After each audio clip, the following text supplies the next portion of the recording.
Welcome to Guide Guru. We hope this video helps. You'll start by turning on the feature so the circle appears.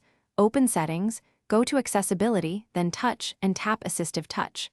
Once done, toggle the switch on and you'll see the floating circle immediately.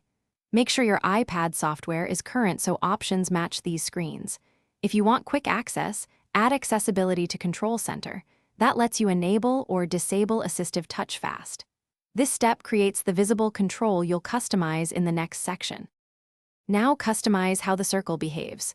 Open Customize top-level menu to add or replace icons like Home, Control Center, or Siri.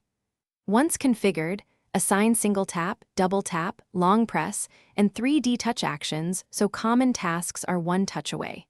Make sure to adjust idle opacity to keep the circle discrete when not in use. You can also record custom gestures for complex swipes. This makes the assistive circle perform multi-touch actions you'd typically do with 2 fingers. Finish by positioning the circle where it won't block important UI. Press and drag it to an edge or corner that feels natural. Then test single tap, double tap, and any custom gestures in the apps you use most so you confirm responsiveness. If the circle is unresponsive, try toggling Assistive Touch off and on, restart the iPad, and make sure iPad OS is up to date. If problems persist, reset accessibility settings. That resets custom mappings without a...